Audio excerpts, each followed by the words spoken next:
Hi guys, I'm Shivang and you're watching MTAG TV. On today's show, we will be covering the IPL's big boys, that is Mumbai Indians. And to do that, we are joined by a brilliant panel. We have with us Amit Sinha, the man behind the brilliant random cricket photos and videos page on Twitter, and of course his brilliant podcast that is known as Random Cricket Photos.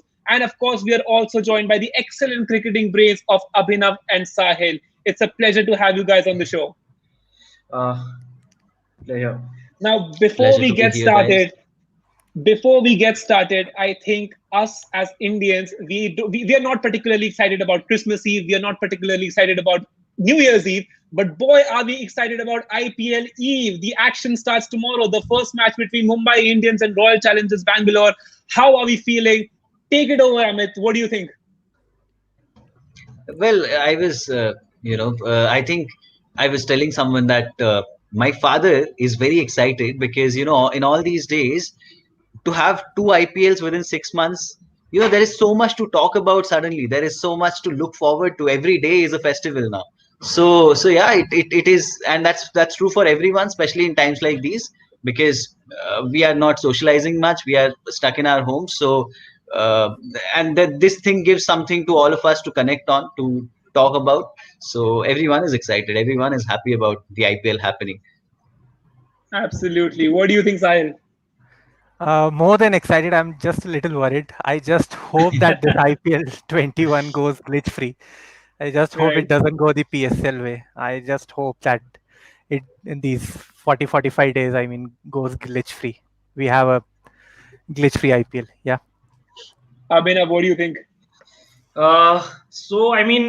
Excited, but yes, like Sahil said, these are nervous times. Tough times with the fact that we're living in lockdown, in semi-lockdown restrictions. Players are down with COVID in and outside the bubble right now. So I think it's a very big challenge for everybody. And hopefully, like Amit said, we have to have a glitch-free IPL because we saw what happened in the PSL, and it really does it won't make for good reading if the biggest T20 franchise competition in the world also suffers similar problems. So I think hopefully, because we are known to pull off events when under crisis, when under the pump, we Indians always manage to pull off a good show, especially in sporting events. So I think it'll just work out fine. Absolutely. And of course, today we will be talking about the Mumbai Indians. So just to start things off, early expectations for Mumbai Indians. What do you think, Amit? It's a team that is so balanced, and the fact that they have won it, they have won it 4 times already. They're close to doing the penta, which teams like Brazil have done. So it's a team that is extremely balanced, easily a contender for everyone because of the kind of players it has, because of the kind of history it has. So it only Mumbai can defeat itself, in the sense that there has to be something extraordinary for Mumbai to not win the IPL. And of course, when it comes to tournaments like these, you always have this feeling that, okay, on one particular day, if a team plays badly, say on the day of the final, they might end up not winning it despite being terrific throughout the tournament. But with Mumbai Indians, for a fact that they will be terrific throughout the tournament with the kind of firepower they have. So whatever happens on the day of the final, that of course nobody can tell. But one thing that you can tell from at this point, from the kind of balance that they have in the side, is that they will be a force to reckon with. They will be guaranteed. I would say 9 out of 14 wins. I know that's a very specific number to choose, but that's how good they are. And more Right. than my 9 is also easily possible. Right. Abhinav, what do you think? The momentum that Mumbai Indians had 6 months back, will they be able to continue? Will they be able to dominate this time as well? I think yes. It's back to the odd year. Odd years are always the Mumbai Indians speciality. So I think they will go. I hopefully they'll go six and up. Get the sixth and do the hat trick, which nobody in the IPL has Yes, done till sorry. now. It's because nobody in the IPL has done the hat trick till date. So I think it's very much possible. But it's IPL is always IPL. The tournament is such that any team can beat any other team on any given day. It's a team where unexpected always happens. So I mean, it's going to be very another great IPL. Hopefully, Mumbai win. And look, I mean, anyways, we are going. I mean, I'm discount. We have to win 15 games. The first game is anyways never. I mean, since 2012, Mumbai has never won the first game. So I think it's not going to happen. That I don't expect that sequence to change. But it's always worked out well for this side. I mean, not winning the opening game and then we'll anyway any day take winning the tournament rather than taking the opening day. What do you think, Sahil? Yeah, so as Amit was mentioning that he was talking about Brazil, so I'd like to point out about, I mean, teams like we are talking about that territory, Chicago Bulls, LA Lakers, Celtics.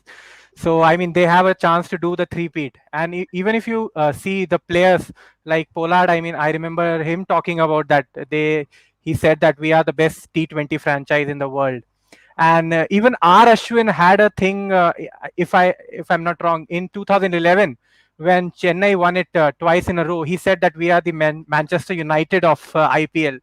So Chennai actually couldn't follow up that form after that, but Mumbai have a chance. And if you look at the team, not only they have a very balanced squad, they're playing 11, but they have a very good bench strength as well. I mean, they have proper like for like replacements. I mean, apart from 2 or 3 players like Pollard or Bumrah, I mean, they have able replacements who can come in and fill up. So, Right. as Amit and Abhinav mentioned, I see them playing the playoffs definitely, and also playing them the final.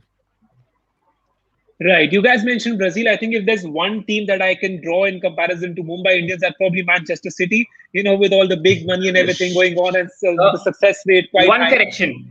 They have Yeah. Manchester City. They have the wealth of a Manchester City, but they've got the work ethic of a Manchester United as far as bringing talent through the ranks is concerned. Absolutely, absolutely. So I think one particular reason why MI has been able to do well all these years is because their auction strategy has really improved over the years. What do you think of that, and what do you think of this year's auction, the players they bought, and like what's your overall analysis of that? I'll start with you, Sahil. Yeah. So coming back to the this year's auction, if you see, I mean, they didn't have much scope to improve the squad. But even if you see, I mean, they rebought Nathan Coulter-Nile. They had him for 8 crores, but they released him and they bought him for 5 crores. And then they got Piyush Chawla. So everybody was talking about that they had a lack of spin quality in the squad. So they got a replacement for Rahul Chahar. They already had Jayant Yadav. The only thing I think that's missing in the squad is a lack of foreign overseas spinner. And considering that they are playing 5 of their initial matches in Chennai, I think that could maybe, I mean, we could see them playing with just 3 overseas players. But overall, if you see their auction strategy, I think they bought Adam Milne as well. And I think that he was a very good buy. He can bowl at over 145, and considering Trent Bolt might be required to rest at some stage, so he can be a good replacement for Trent Bolt at later stages. Apart from that, I mean, they didn't have much scope. If you see their squad, I mean, 10 of their 11 players, I mean, choose themselves right from there. I mean, it's Right. only that 11th spot. I mean, that whether Nathan Coulter-Nile plays or Jayant Yadav plays or anybody, I mean, apart from whatever conditions suit they have to play, 10 of their 11 players are fixed. So I think they didn't have much to do in this year's auction. So I would say they did a decent enough job at the auctions. Right, and I think one particular thing that they did was that they didn't just spend the money, and they had some really smart buys as well, especially Jimmy Neesham for 50 lakhs. So what do you think? What do you think, Amit? How would you categorize their entire auction strategy? I would say that in picking up Piyush Chawla, they covered their base, and the fact that they're going to play in Chennai a lot of their early matches, it's going to prove handy. It's going to come in handy Right. that they have someone like Chawla who has the experience of bowling on those tracks, having played for Chennai. And Jimmy Neesham, well, I think it's we've talked about it already that you have only 4 players, foreigners, and nobody is going to replace Kieron Pollard in that side unless he gets injured. So I don't see Neesham playing a lot. Although one player I'm excited about, considering that Quinton de Kock might not be, he will not be playing the first match. So if Mumbai chooses to open with Chris Lynn, and Chris Lynn gets going, I really feel Chris Lynn is someone who has done well in these conditions for Kolkata, and him not getting a match in the last IPL, it was a bit of a travesty. So if he gets going this season from game one, it might make things difficult for Mumbai in terms of who they pick for the opening slot. So I'm looking forward to how Chris Lynn performs in the first match, because that might be the only chance he gets. Right, and a brilliant point made by Surya Sesha here that Mumbai almost were going for Chris Morris for around 13 crore rupees. What do you think of that, Abhinav? I was following the auction, and I'm a why I'll admit it shamelessly, I'm a diehard Mumbai fan. I was watching the auction and I was panicking, like I was on the auction table and I was wanting to tell Zahir Khan, boss, calm down. You do not have money. Calm down. There's still too many. Mumbai still has to fill up a lot of their bases. I mean, just calm down. There is no need to go that hammer and tongs of Chris Morris. I mean that was the one scary moment I was having. But after that, they just had a very very smart auction. I think they just buckled down. I think it was the early auction jitters that just happened with at times when anyone is trying to bid for somebody. But I think they just settled down. I mean, Nathan Coulter-Nile, getting him back at 5 crore was a good piece of business actually. From Mumbai, and then just add 20 lakhs, another 20 lakhs to the 3 crores they had remaining. From that, they bought in a gun express pacer in Adam Milne, who I think can easily clock that 150 barrier without much ado. And in Piyush Chawla, they filled up that backup Indian leg spinner who could even slot in alongside or replace a Rahul Chahar in the 11. But I think there's one purchase I'm really intrigued about and I'm interested in seeing is how this 20 lakh they spent on somebody like Marco Jansen comes into play. Because I remember I was reading this Cricket Info article about how Mumbai got, about this the Marco Jansen story. So I think I'll just replug it over here, that piece. So basically, when India was touring the South Africa in 2018 and were prepping for the third test at Johannesburg, so Marco Jansen and his twin brother Duan were called into the Indian nets to bowl to the Indian batsman, and Marco was bowling to Virat Kohli. And Marco impressed Kohli up, and he shared a picture. He and his brother, both are twins, they shared a picture with him and all. And Mumbai had apparently been tracking him right after that. I think since a couple of months or so after that, they had started to track Marco Jansen. And before the auction started, the Mumbai management, in fact, probably got in touch with Quinton de Kock. That's what even Zahir Khan, after the auction, said, that they got in touch with Quinton de Kock and asked him about his opinion on Marco Jansen. And Quinton de Kock said he's ready for the tournament, I think. And he said that he's ready for the tournament and there's no hesitation. They should not hesitate in going in for him. And he's a 6'8" left arm pacer who can really give the ball a serious whack towards the end. He can put quite a few air miles on that. And the good thing I've seen from him, whatever videos I've seen, he actually bowls a Yorker very well, which is something very rare for somebody who's 6'7", 6'8". Because right. I think even Saahil and Amit will agree, when you're a bowler that tall, getting that Yorker right is the hardest thing, because it is very easy to lose the length of that, to underestimate or overestimate where that Yorker will pitch. So I think he's able to get that Yorker very, very. He is able to land that Yorker in quite well, and I think everybody knows that Trent Bolt might not have the same kind of season he had last year. So if he is off the boil, do not discount Mumbai from tossing in a Marco Jansen in to actually be the Trent Bolt replacement in the 11 if that happens. And just a point I would like to make about Chris Morris. I mean, yes, Mumbai were ready to break the bank for him, but considering if you look at Chris Morris' numbers, especially his bowling numbers in power play and his death bowling numbers, they are terrific numbers. I mean, if you look at his numbers, I mean, they are absolutely terrific numbers. I mean, he bowls terrifically at the death as well as power play. And just imagine if they would have got Chris Morris. You have Bumrah, you have Trent Bolt, and you have Chris Morris. And I can imagine all the other teams saying, कि चलो भाई चलते हैं, हमको नहीं खेलना है IPL. I can seriously imagine all because so it's good actually that Chris Morris didn't land up at Mumbai Indians. Just to make I the have a competition fair for feeling everyone. Yes, I Amit. have a feeling that talking about Jansen, so Mumbai has this tendency of putting greenhorn up there in the first match. I remember them doing it with this Kashmiri pacer Rasik Salim. They also put Mayank Markande, in the first match. So it's quite possible that Marco Jansen might be thrown in as the surprise package tomorrow. Because and Exactly. then of course depending on, because in the first few matches, look, for a team like Mumbai, which knows that it can pull itself out of difficult situations, they can afford to take those chances. And when, what better than throwing them into the deep woods. So yeah, like I have a feeling that Jansen might play tomorrow. Right. So we've talked And about Jansen. What do we make of Yudhvir Charak, the other guy, the other surprise package? What do we know of him so far? What do you think, Abhinav? apparently about him, he plays for Hyderabad in the domestic setup. He again comes from Jammu. He is a Jammu-born lad who comes in from who's playing for Hyderabad in domestic cricket. He's played a few Syed Mushtaq games and apparently was even in the UAE last year as a net bowler for Mumbai.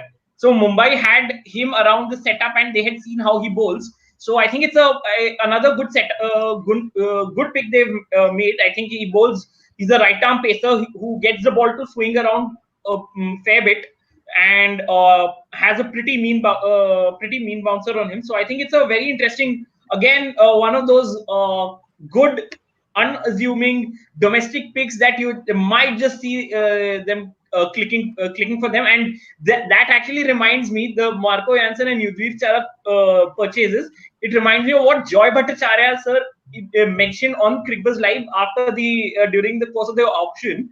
He said if Mumbai is bidding on an unknown player, the other teams should close their eyes and bid for him, for that player. And it is Absolutely. a sound advice. It is a very sound advice because and it's a very sound reasoning he gave.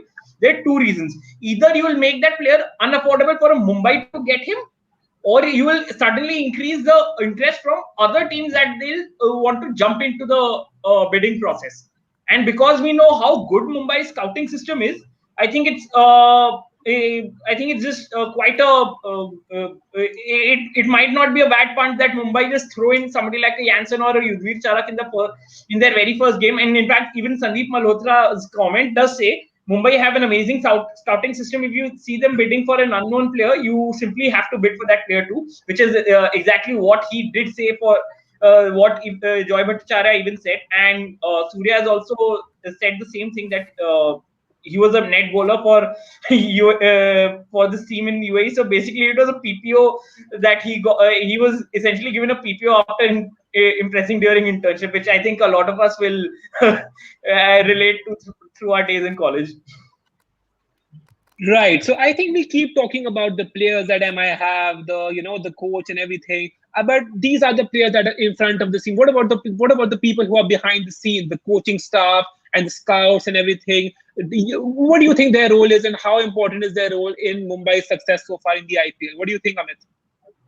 They have been there for so long, and it's a very close knit unit. Zahir Khan, Maila Jayawardene, all of them are, they are experienced campaigners, and they've been there for so long, and they have produced the results. So you can see the way they operate, and Shane Bond also there. So it's just a well-oiled machine. Everyone knows the role they have been given, and the results are for everyone to see. So that's how this team has been able to be here, where people can say, okay, that's a sure shot qualify playoffs team. So I think they have a lot to be credited for where Mumbai has reached as a team. And one of the finest units in IPL. You would see that a lot of teams like Rajasthan, they keep bringing in new people and old people go out, but that doesn't happen with Mumbai, and that's largely because these people have produced results for them. So that's how they have been together for such a long time, and they have developed as a close knit unit. What do you think, Sahil? Do we need to give credit to the people who are behind the scene as well? Definitely, definitely. I think if you look at some of their key players right now, players like Hardik Pandya, Krunal Pandya, Jasprit Bumrah, I mean, they form the core of the team. And I mean, credit goes to their scouting system. A lot has been spoken about the captaincy of Rohit Sharma and Virat Kohli, why RCB is not doing well and MI does well. But I mean, it's credit to their backroom staff that they have produced these players. They have brought to the forefront these kind of players who have delivered these results. I mean, remember Hardik Pandya being given that role against Chennai, where I mean, he just won that game against Pawan Negi in Chennai. I mean, I don't remember a lot many teams doing that. Yes, uh, even Rajasthan Royals has a history of giving youngsters a chance, but MI has a very good scouting system, and I mean credit has to be given to them. Right. And a really interesting question I have got from Manas. Will Trent Bolt be as effective in India as he was in the UAE? What do you think, Abhinav? Look, I think we have to take into fact that Mumbai will be playing their first 9 games in two venues which do not traditionally are pace bowling bastions. Chennai and Delhi both have tracks which traditionally support the slower bowlers. So I think, and somebody like Trent Bolt loves the ball, will love conditions where there's just enough in the pitch. There's just enough zing on the pitch to help him get that line right in that middle off channel and be able to curve it in and swing it away from the batsman. So it'll be a very interesting season for him, because I think it's traditionally, I think last year, because UAE, the season in the UAE happened in September, where the September or October, where the conditions were slightly on the cooler side, which kind of aided somebody like Trent Bolt, and the pitches are also quite fresh over there in the UAE. It'll be a test for Bolt this season, because his IPL numbers, apart from that last season, traditionally have not been very encouraging. And so it'll be a very, very critical season for. I mean, a lot of what Mumbai do, especially with the ball, will depend on how on whether Trent Bolt can give them this a similar strike rate in the power play that he did last season. Because if he doesn't, it'll increase the pressure on Jasprit Bumrah many, many folds. I also think Yeah. that James Pattinson is not there this time around. James Pattinson did an admirable job last time when Absolutely. and with Pacers, I think it's got to do even in T20 where they do not bowl a lot of overs together, but they were bowling in tandem. One was a right armer, one was a left armer, and they did a brilliant job for Mumbai in the absence of I guess Bumrah was injured for a while, or No, Malinga was out. Malinga, Malinga yeah, was out. Malinga was out, yeah. So I'm very interested to see how, because that was last season was pretty much the only season where Bolt actually lived up to the expectations, and I'm not too sure how much of that had to do with the partnership with Pattinson, but when they were bowling in tandem, it looked like a very difficult bowling partnership to deal with.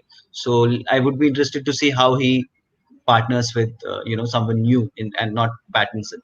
But they I think have he's got got, yeah. Adam Milne. Yeah, they have got Yes, Adam Milne and Coulter Nile. Coulter Nile is not as good a bowler as James Pattinson, but I think they got Adam Milne. So I mean, yes, they. you can see And Adam Milne and Bolt bowling in tandem now instead of Pattinson. yeah, and Yeah, but they considering they play both. their games in Chennai, I doubt that Milne will play. I mean, Bolt, and I'm Yeah, expecting Bumrah.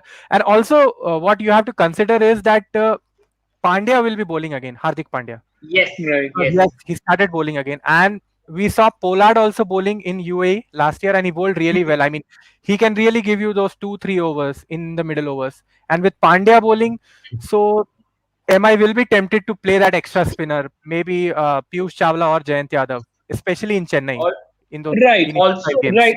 Also taking on from what Sahil said, somebody like Kieron Pollard in Chennai and Delhi will with his because he's a very odd bowler for everyone to face. He's a good old New Zealand style dibbly dobbly pacer who will bowl at those 110s, 115 marks. And because with his height and the fact that he bowls a lot of those slower balls, with the pitches being slightly on the slow side, it'll stick into the pitch and it might just cause a lot of the batsmen to lose their timings off.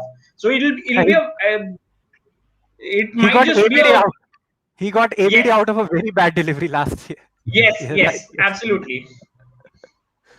Right. So I think we've talked about MI's fast bowling options. Is there a problem of too many over there, and you think that they'll be probably playing in grounds like Chennai and Delhi? So will they be able to, cope with that? And do you really think that they'll need an extra spinner in those conditions? What do you think, Amit? Yeah, I think that they would need a spinner, and they have that. And look, Rahul Chahar has developed beautifully as a bowler. He has made it to the national side. And in Piyush Chawla, they have an experienced campaigner who has bowled on these pitches for a long time. So I believe they have got that covered. And they have Jayant Yadav. In case there is an opposition that has a lot of left-handers, which might be the case with someone like Chennai, because they have Suresh Raina, they have Moin Ali, they have Sam Curran. So in case that happens, they also have the luxury of a Jayant Yadav. So I do not think spin should be a problem for them. Rahul Chahar is the go-to guy, but Piyush Chawla will also play an important role. He's one of the bowlers who can be relied on on most occasions. He did not have the best of IPL last year, but before that, the records that he have, they speak for himself. Yeah. We've got a and really interesting question from Arnab here. Who will be the second spinner if they want to play two spinners? What do you think, Sahil? so considering they have two spinners, I know like people don't consider Krunal Pandya a classical spinner because he bowls those darts, but still, I mean, he is a spinner who can still, I mean, bowl those two overs. But my third spinner would be ideally in Chennai. I would pick Jayant Yadav first, and then I would maybe looking at his form, I would go with Piyush Chawla in the later games. So I would go with Jayant Yadav as the third spinner after Abhinav, and Krunal. So Piyush Chawla or Rahul Chahar for you? Who do you think? For the first game tomorrow, I would go with Piyush Chawla because Virat Kohli will be opening the innings, and we've seen Kohli has a bit of a tendency to struggle against leg spinners. So I think it might not be out of the realms of possibility that Mumbai play both Chawla and Chahar tomorrow, Rahul Chahar tomorrow, and have Krunal Pandya, because here's the thing, his numbers don't say a lot. I mean, for Krunal, but last year he was told to do a very specific role, which is to be the defensive bowler, because he had a Trent Bolt, Jasprit Bumrah, Rahul Chahar, who by their very nature are attacking bowlers. They are always hunting to get a wicket, and even James Pattinson, he was also somebody who was hunting for the wickets constantly. So I think he was by default, I think, told to go to bowl a very defensive line. I mean, his numbers don't show it, but I think for whenever he did get a chance to bowl, in most of the games he was making a dent, even if he's not taking wickets. He was giving those 4 over 32 spells, which were able to contain batting the opposition lineup. So I think for tomorrow's game, I'd definitely go for Piyush Chawla because he'll also give some lower order hitting. And like Amit said, we often fail to realize that Chawla is one of the highest wicket takers in IPL history as well. He's been a former champion he's been a former IPL champion too with KKR. So I think he'll add a good dimension to this attack, because he'll add his experience. There's a lot of experience he'll bring into this Mumbai lineup, because last year they clearly struggled with spin in the middle overs. They had the worst economy rate amongst all teams in the 7 to 15 over phase. They were conceding at close to 8-10 over, which while other teams were doing a little better than that. So I think somebody like Piyush Chawla might just be handy for them, and he plus also can give them a few power play overs as well. He's done that in the past, so do not count him actually taking the new ball against a Virat Kohli tomorrow. Amit, your spinners for tomorrow. I of course Krunal Pandya is an automatic selection, but if we have to go for the after Krunal Pandya, I would go for Piyush Chawla. What do you think, Sahil? Yeah, I said I'll go for Jayant Yadav. I mean, I will Right. want a variety, a left armer, a off spinner, and a leg spinner. I wouldn't Right. want to give Interesting. two leg spinners to AB de Villiers. For sure, for sure. Really interesting point this from Surya Sesha as well, that it actually wouldn't be a very bad idea to play two leggies against RCB. What do you think, Abhinav? Like I mentioned, yes, they do not have a lot of left-handers in their batting lineup. I mean, there's Devdutt Padikkal at the top, and they do not. And until last year, and then there's Washington Sundar, who's going to come in much later. So Right. they do not have too many left-handed batsmen who can go hard against the bowlers who spin the ball traditionally away from a right-hander. So I think that is where I think the advantage of somebody like a Piyush Chawla might just come into play. So and because Kohli, we've spoken about, we've seen how he's been struggling against leg spinners in recent past. So I think it'll definitely not be a bad knowing how Mumbai like to play their matchups card. So I think it might not be a bad option to toss in Piyush Chawla immediately tomorrow. Right, absolutely. And I think we've got a really interesting question this from Manas, that Quinton de Kock won't be available tomorrow. So you think Ishan Kishan will open the innings, or you think Chris Lynn will be handed his debut? What do you think, Sahil? I'll go with Chris Lynn. I think Chris Lynn is a very good option. As Amit was mentioning, I mean, he's a very explosive opener, and we have seen it in BBL. Even while he was at KKR, I mean, we have seen some of his innings. So I think yes, Ishan Kishan did open last year in UAE, and he did open really well. But I would go with Chris Lynn, because in the later stages of the tournament, you might require Chris Lynn in case of some injuries, and so I would want to Uh, give Christian a chance to open the innings. Also, my Amit? I always feel with Chris Lean, I think there are a lot of explosive batsmen who are known to be explosive at the top of the order, but the problem with them that they are not people who would last say 50 or 45 deliveries. Chris Lynn knows that very well. He has done that for KKR on a lot of occasions where despite starting off on a with a bang, he has stayed till say 14th 15th over, so that might prove to be very useful for Mumbai. So he has that game that that might come in handy for Mumbai if they choose to play Lin for more matches. So I would go for Chris Um, Lin over Ishan Kishan. For me, I Abhinav. would. I do agree with what both Sahil and Amit have said. I mean, about Chrislin, and I think his record speaks for itself. I mean, he's one of the most destructive openers you can get, and I think it was a steal that Mumbai had got him last year at his base price. But here's the thing: I think Lin traditionally has had issues with spin bowling. He's always had issues with the ball stopping and coming into him a lot slower from spinners. And Chennai, I don't think is the kind of track that might be conducive to him. So I would not hesitate I would not mind putting Nishan Kishan at the top and maybe tossing somebody like Saurabh Tiwari, because the boundaries at Chepauk, except for the straight boundaries, are relatively shorter, and he can use Tiwari is very very comfortable against spin bowl, is quite comfortable against spin bowling, and he can use his power to be able to hit ball both square and down the ground, because he can clear the boundaries out on those regions. So it might not be a bad option to actually toss in somebody like Saurabh Tiwari over there, because the other option you have is a Jimmy Neesham. But here's the thing: I think Neesham is a bit like Chris Lynn. He also struggles against spinners, so I think it will not be a great option to have two players who have similar deficiencies in that regard, and pack your in a condition like Chennai, pack your Indian batting lineup and have with who are able to play spin, have a decent Indian batsmen who can play spin. So I think I would not hesitate in letting Ishan Kishan open and have Saurabh Tiwari bat at 4. Right. So, guys, we've talked about all this, but Jasprit Bumrah will be leading, will be the hero for Mumbai's bowling, and similarly Surya Kumar Yadav will be the hero for their batting. How big an impact do you think these two should create and will create for MI's season, MI's entire IPL season? What do you think, Amit? They've always been the people MI has looked up to, and they've always delivered.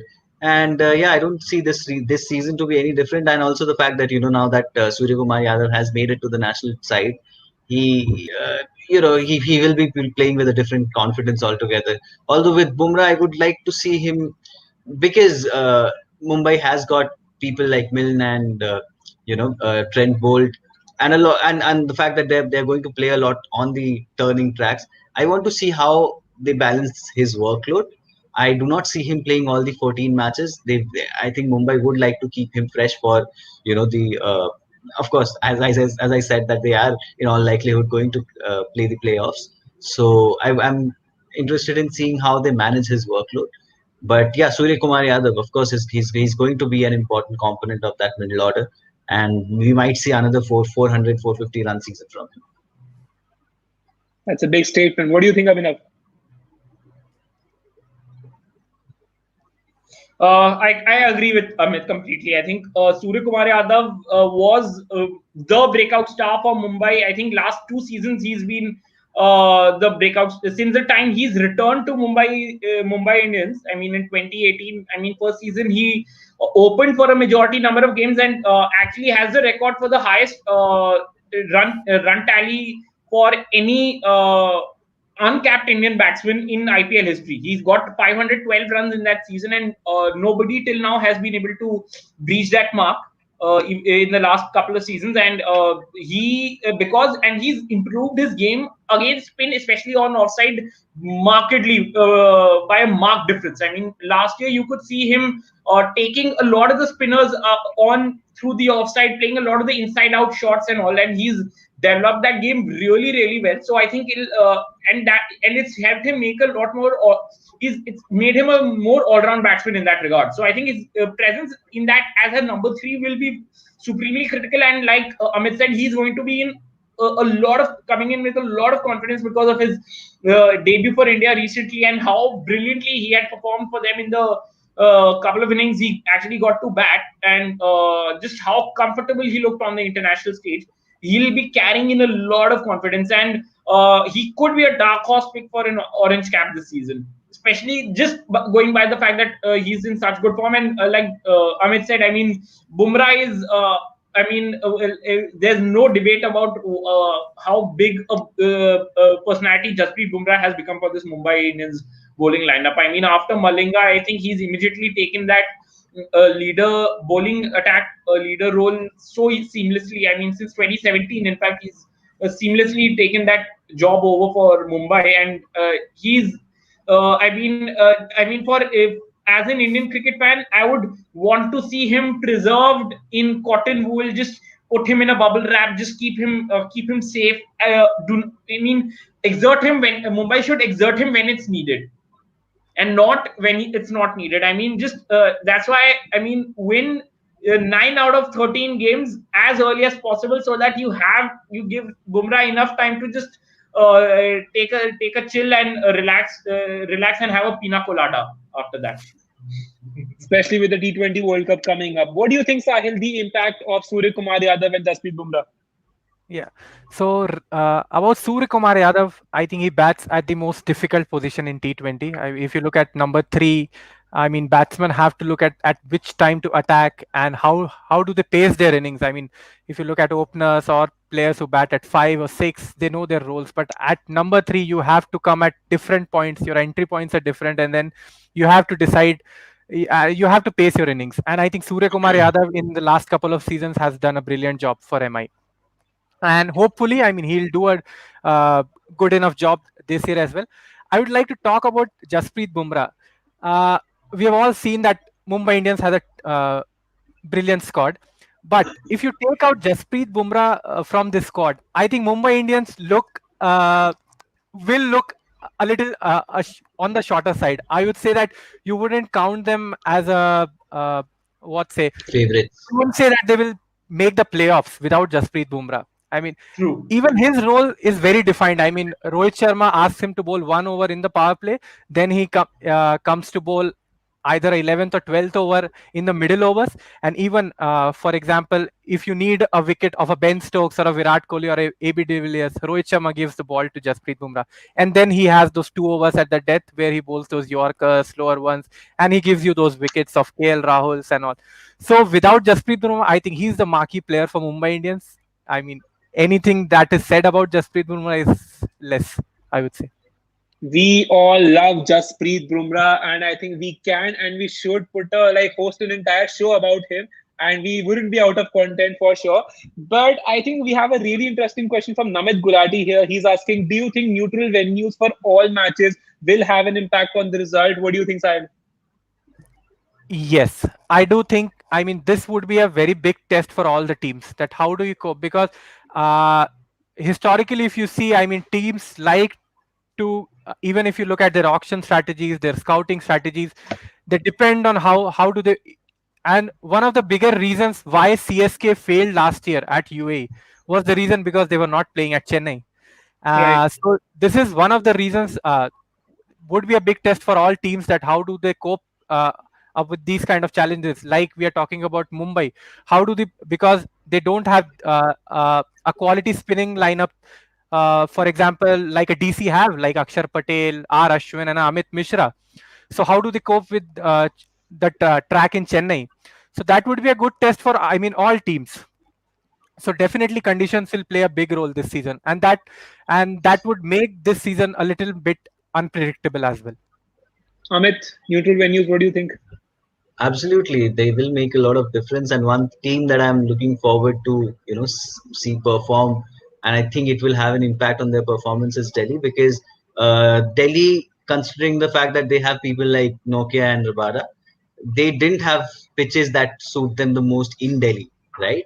So now, if Delhi gets to play more matches out of Delhi, or and possibly on tracks like Mumbai, on that of Wankhede, it benefits them.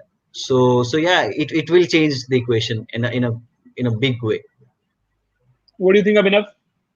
Uh, Completely agree with what Sahil and Amit have said. I think, like last year, it's neutral tracks once again, and it'll be a challenge for every single team. I think Mumbai also have been dealt a very difficult hand in that regard, conventionally, because they like to play with two overseas fast bowlers on and use a hard pacey track like a Wankhede to create some damage with their pace bowlers, but they'll be playing 9 out of 14 games in Chennai and Delhi, and that might be a bit of a hindrance. But look, I think good teams always know how to adapt to to any conditions. And Mumbai, I mean, in Chennai, we just have to see their record since 2011 of how they have played in Chennai. I think they have not lost to Chennai in Chennai since 2011, and even after that, they've had they don't really. I don't think they've lost quite as many games as possible in Chennai. So I think they know how to play there. I mean, they've got that idea of how those conditions work. So I think, look, I mean, good teams will always find a way to adapt to any kind of condition they're put in. And Mumbai, I think we all agree over here that Mumbai are a good team, and they will be able to adapt to the conditions that they have. But yes, I mean, again, it'll just make this tournament even more interesting. Also, the fact that this has, this announcement of teams having to play in neutral venues, it has come pretty much on the eve of the IPL. So the on the auction table, they did not have an idea of this happening. So how they have planned with it, their lineup, their resources, uh, and to adapt to it in such a short time, it would require a really great, behind the scenes team. People like Mumbai, I believe they will, from day one, they have been thinking along these lines, that how do they get this factor out, to when, as they are not going to play in front of their Wankhede stadium, in Wankhede stadium. So yeah, that's where the back team, the support staff, is going to play an important role. Right. So Mumbai are a team that have not had great starts. Like if we talk about the first two seasons of the IPL, they were not performing really well. And if you look at the season in which they had success, in which they did won the entire thing. They lost a few matches initially. How big an impact do you think Rohit Sharma's captaincy has like had on their performances and on their title winning hopes and on this season as well? What do you think, Amit? Well, I think Rohit Sharma's captaincy. I mean, you don't question someone who has so many titles, but at the same time, Rohit Sharma as the batsman, he sometimes disappoints me in IPL because he is capable of a lot more than the numbers that he gets. So I have no regrets. I have no issues with Rohit Sharma, the captain. But I just feel that if Rohit Sharma, the batsman, clicks for Mumbai, there is no way in the world that any other team can claim the title. With the kind of batting firepower they have, the only sad bit is that Rohit Sharma doesn't go on to get 500 plus seasons. Right. Best batsman in the world for me. What do you think, Sahil? Yeah. I would not like to comment a lot on the captaincy. I mean, Yeah, it's already we have who would? spoken a lot about this Virat Kohli versus Rohit Sharma. I believe that if you have bowlers like Bumrah, and I mean, if you have a backroom staff who gives you players like these, I mean, the captaincy doesn't matter much. Regarding what Amit said about his batting, I mean, I'd like to just point out a stat about his batting. Since 2017, his first 6 overs batting, his shot dot ball percentage is close to 50%. And I would really want him to improve upon that, because India is also going to play a T20 World Cup. And we have seen that Rohit Sharma also struggles against leg spin. So this also could be a strategy of a lot many teams this IPL, that they can suffocate Rohit Sharma in the initial power play by getting a leg spinner early on. And also, I mean, if the initial, because we have seen that Rohit Sharma likes to take his time. So they can start with the pace bowlers and then they can bring on the leg spinner after the power play, and then he can struggle a bit. So he can consume a lot of balls. So that could really, dent MI's hopes in some games. So that's something that Rohit can work upon, and that is one of the reasons I would say that teams have worked upon Rohit in the IPL, and he has struggled on that front. So he can improve upon getting his dot ball percentage a little bit down in the power play. I don't think in the Right. last 4 seasons he has any season where he averaged more than 30, and which is Yes. terrible for a batsman of the capability of Rohit Sharma. Yes. Look what Yes. Virat Kohli, except for say 2016 season, he didn't have a season with a lot of runs, but he's still giving you 400, 450 runs. So if Rohit Sharma does that job for Mumbai Indians, that it would be great. I would like to see him do Abhinav, that. And also, I'd Abhinav, just like to say that we are just nitpicking. Actually, Mumbai's batting. I mean, if you look at Mumbai's batting, I was reading a stat that out of their main top 7 batsmen, only 2 batsmen had a strike rate under 140, and that was Rohit Sharma and Krunal Pandya. And Krunal Pandya didn't bat enough because everybody else was just going Surya Kumar Yadav, Ishan Kishan, Pollard, and all. They were just going That's gung what ho. So that is what I've been thinking, that for a team that is so successful, and to have a captain, and not just a captain but a top order batsman who opens on most occasions, to who has not performed so well, and despite that it hasn't had an impact on their performance. So that's yeah. how brilliant this team is. That's how well people like Surya Kumar Yadav and Kieron Pollard and Hardik Pandya, they have stepped up, and they have not let this thing become a major issue. Think like, right. just imagine RCB having a season where Virat Kohli struggles to get more than 300 runs. That would affect that team so much. And same for a Punjab, KL Rahul not having a great season. But Mumbai Indians is such a well-rounded team. They have so Yes. many resources, so much resources, that it doesn't affect them that Rohit Sharma doesn't get to have a big season. And that's a very good point made by Amit. And that's where just I would like to add about the captaincy bit. Just imagine Virat Kohli having 3 seasons like that for RCB. Yeah. And we are already calling off his head for that he should be removed from RCB's captaincy and all.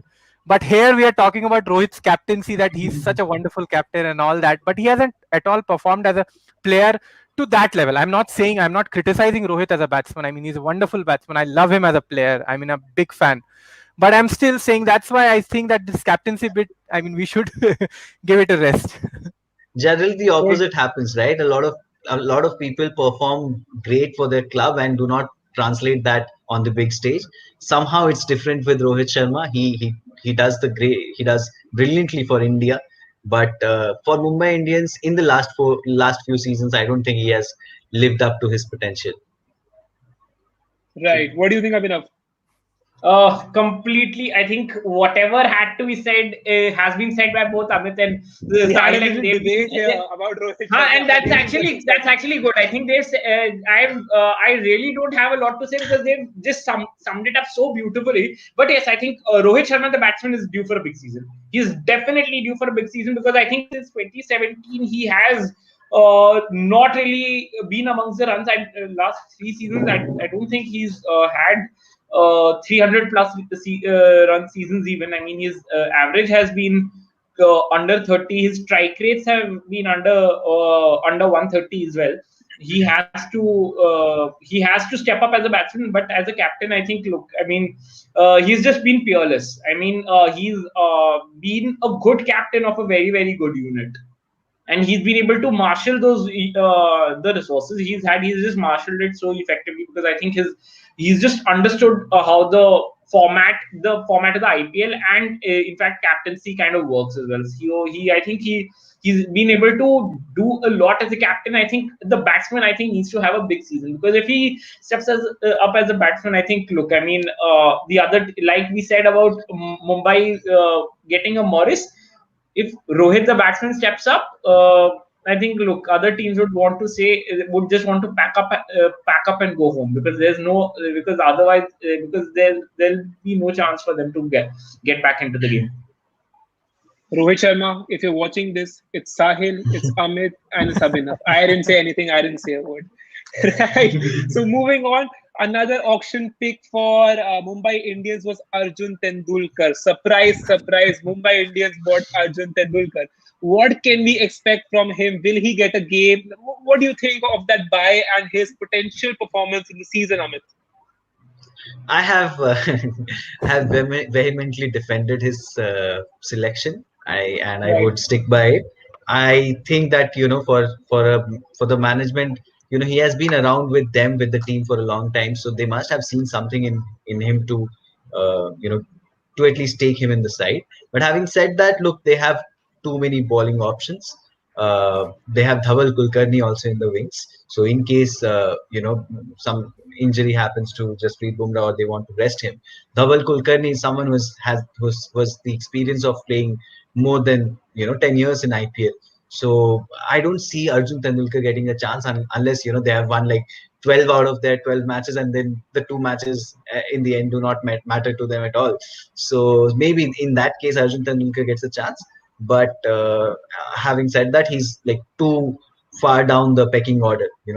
When you see people like Bumrah, Bolt, and even in the reserves, you have people like Marco Jansen and Dhaval Kulkarni. So Arjun Tendulkar might have to wait for his chances. What do you think, Sahil? I think I agree with whatever Amit has said. I don't think he'll get a game. Regarding his selection, I don't have much to say. I think, anyways, uh, I haven't seen, to be honest, I haven't seen him bowl much, so I cannot comment whether he's capable enough or not.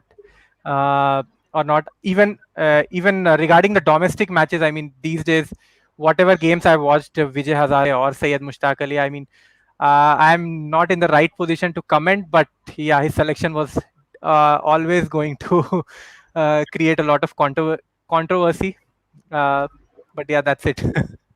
Yeah, I think if he can prove a point and prove his critics wrong, then fair play to him. I think he deserves all the praise and he deserves the place. What do you think? What do you think, Abhinav?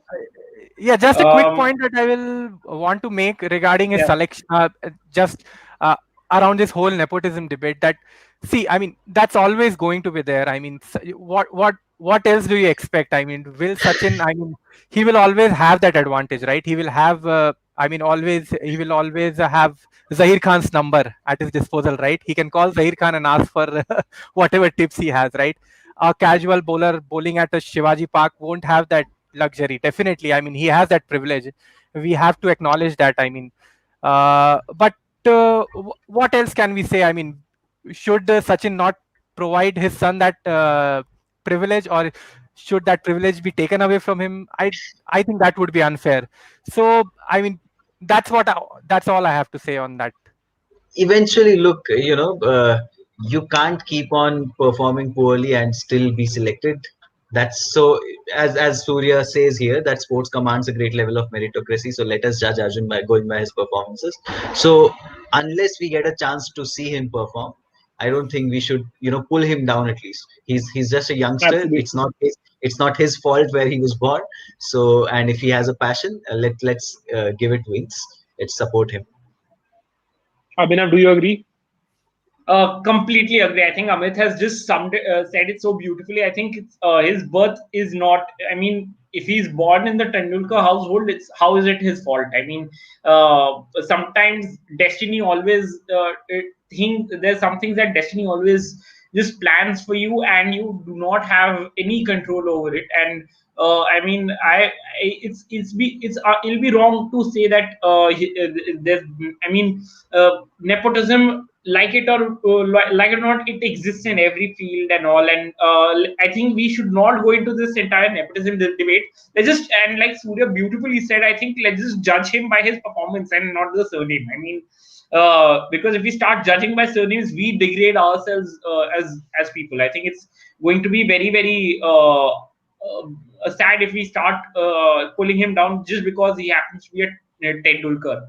And let's just, I mean, you just hope that the boy has a decent enough career, whatever cricket he's able to play till whatever level. Right. We've got a really interesting question about Pollard's batting order. Where do you think he will bat? What do you think, Amit?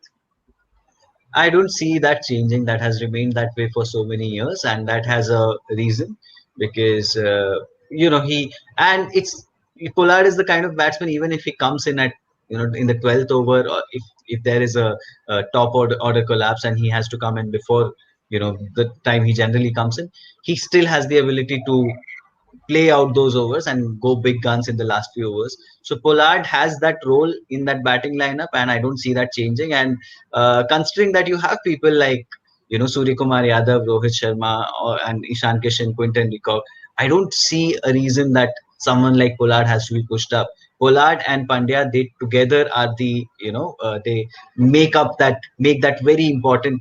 They play that very important role in that batting lineup that in the last overs just go bang bang. So I don't see him getting a promotion, especially in the presence of these top order batsmen. Sahil? I'm glad that somebody has brought that up because I was ready for that. I had because last year as well. I mean, I had done this. I had looked up this stat, and even before, I mean, 3-4 years back, I mean, even Sanjay Manjrekar had made this point, right? That he should bat up the order, and then there was this Yes. tutu meme between them.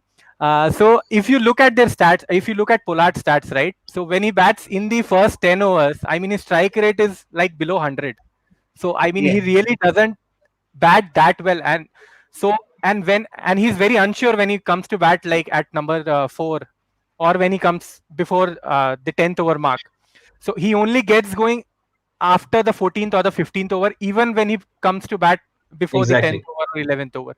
So the same point I made about Dinesh Karthik as well in the KKR's preview, that these are the kind of batsmen who like to bat freely and they want complete freedom, and they should be given that freedom. And we should not think that they are proper batsmen and they are not the Surya Kumar Yadav or Virat Kohli who can bat or who can pace their innings that well, and they should bat up the order.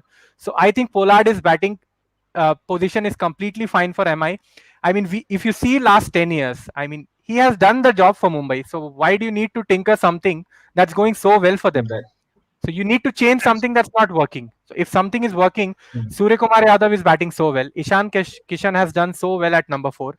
Krunal Pandya, if you lose early wickets, you can use him as a floater and he can actually do that job for you if you lose 2 or 3 early wickets.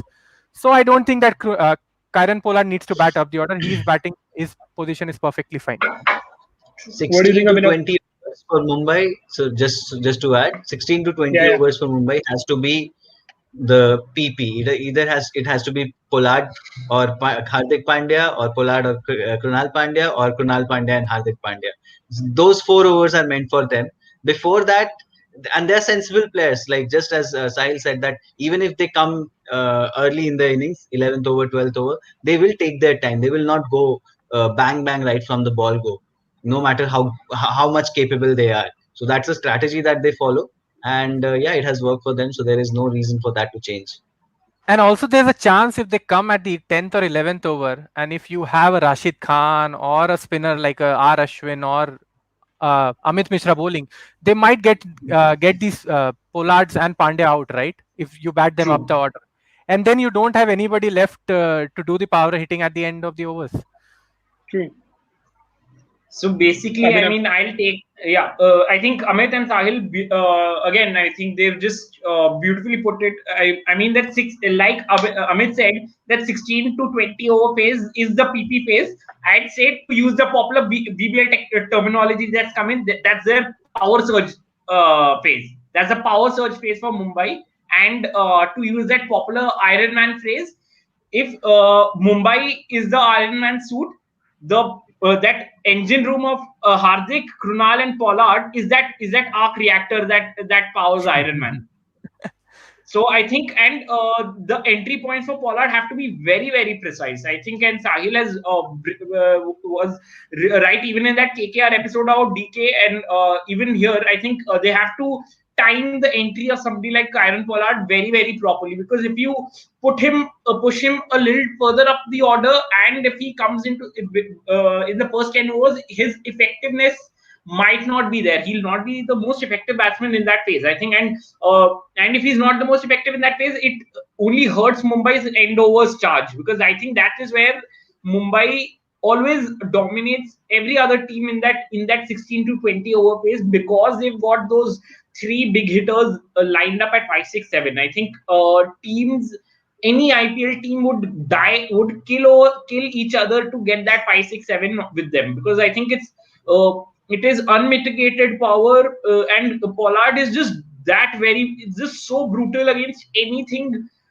which is, I mean, except if you don't, if you're a pacer who has a kilometer, who has some speed to spare, and has a mean bouncer on him which can rear up on the chest.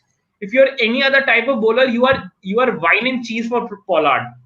So they have to just time his entry out very properly, and I think there is that post 10 overs phase, especially after the 14th over, that is the best time for somebody like a Pollard to come in, because he has the complete freedom, and he's seen the field. He would have seen the field, and he would have seen the situation that he's going to come in. I mean, he'll be able to time his surge out in that phase. Right. So we've just hit the 1 hour mark, and before I let you guys go, just one last question. It's time for the predictions. Where do you think Mumbai Indians will finish in this year's IPL? What do you think, Abhinav? Look, the heart is telling me they'll become champions, but my mind is telling me, I think a top two finish would be good, at least, so that you have a second bite, that proverbial security of that second bite of cherry, which is called a second qualifier. So you just Mumbai have to win 9 out of 13 games, because I think everyone here knows I think the comment from Surya Sesha, that Mumbai live and die by the first match goes to charity philosophy. So I think that is absolutely correct about Mumbai. They just let that first match go to charity, and they've been doing it since 2012. They've given that first match off to the opponent, so that and so. I think they need to finish in the top two. I think, and the top two finish is easily manageable with the squad that they have. And I just saw this point from Robin Rounder, asking about Mumbai's death bowling apart from Bumrah, because Bolt hasn't performed that well in death overs, and the others are yet to be tested in the IPL. Here, I read this very interesting stat about Adam Milne. His power play economy rate in the last, I think, 2-3 years has been 7.28 across any competition he's been in, and his death overs economy rate has been 7.45, and that 7.45 number as a death overs bowler is something which is very attractive. And he's got, apart from being that grease fire 150 Ks pacer. He's been able to develop a lot of the change of pace deliveries and all. And I saw in the BBL he was bowling a lot of the leg spinners, slow split finger slow balls and knuckle ball and leg spinners at a 130 at a speed of 130 k's. So just imagine if you are a bowler at 130 who's capable of clocking 150, and even and if your slower trademark slower deliveries coming out at 130, how it just unsettles a batsman even further, because I mean because that change of pace is still not exactly change of pace, because it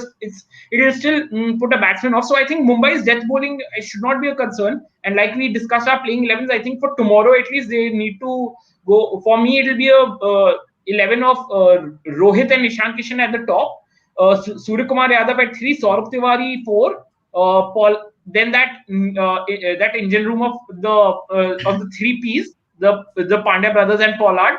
Then have Piyush Chawla, Rahul Chahar, Jasprit Bumrah, and Trent Bolt. That should be my 11 at least for tomorrow's game.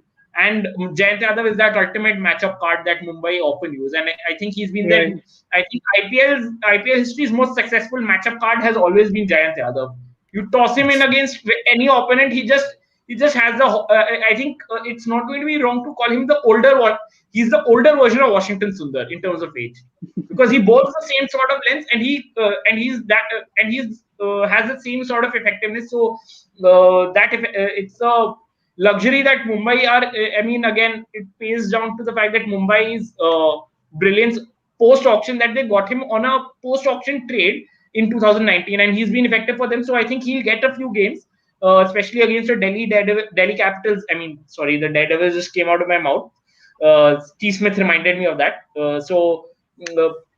I think it's with somebody like Yadav, they'll definitely use him for a Chennai, which have a Raina and Ryan. Jayant Yadav has had a history with Suresh Raina as well. I mean, in the second qualifier, I think we all remember the first qualifier of the 2019 edition, where he managed to get Suresh Raina out in the power play itself. He was brought in as a replacement for Mitch McClenaghan in that 11, and he as a matchup to Suresh Raina, and he was able to get him out. So Yadav will get a few games, especially against the teams which are heavy on the left-handers. But for tomorrow, Piyush Chawla and Rahul Chahar with Krunal will be my three spinners. Right. So top two finish is easily in the works overall. Amit, prediction time. What do you think Mumbai Indians, where will they finish? I have a feeling that the law of averages will catch up with them. I just think that their weakness lies in their bowling, and it's a good point that they might not have the best of bowling, in the death bowling resources. And Trent Bolt had a good season last year, but he has not been the kind of bowler that he is for New Zealand generally for in the IPL. So beyond Jasprit Bumrah, I think that bowling attack might prove to be their undoing. So that would be the only reason that they would not be able to make it. They would make it to the playoffs, but they might not be able to lift the trophy. Right. Saahil, what do you think?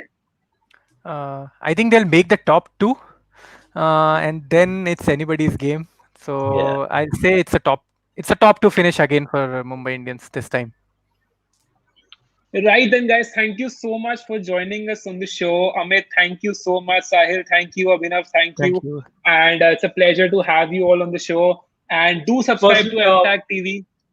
Yes, Abhinav, go on. Personally speaking, I think it's been a quizzers reunion here. I mean, because a lot of people would also know Amit, apart from that fabulous Twitter handle that he runs, Random Cricket Photos, and that Facebook page and the podcast he runs. He's also one of the best cricket quizzers and quizmasters that we have in our midst. And I think, and with Saahil, who I've had the privilege of quizzing with and against in a few quizzes, and I think it's been a fabulous cricket quizzers reunion we've had to discuss this episode. And I think always discussing cricket with these two guys is always such a pleasure. I think they just make that discussion feel so much better. So privilege for me to be on the panel with these two guys today. And thanks a lot, Shivang. You've been a brilliant host today. And we get a couple of Amit Sir OPs over here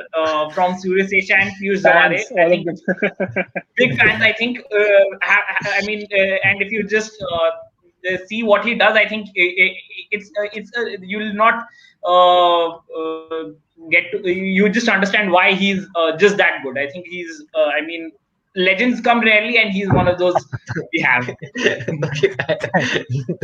I can't Amit, take an any more. absolute pleasure to have you here. Thank you so much, Shivang. Shivang, you've been Thank you, brilliant, and Abhinav. of course, Thank you, Amit. absolutely loved it. Thank you, Shivang.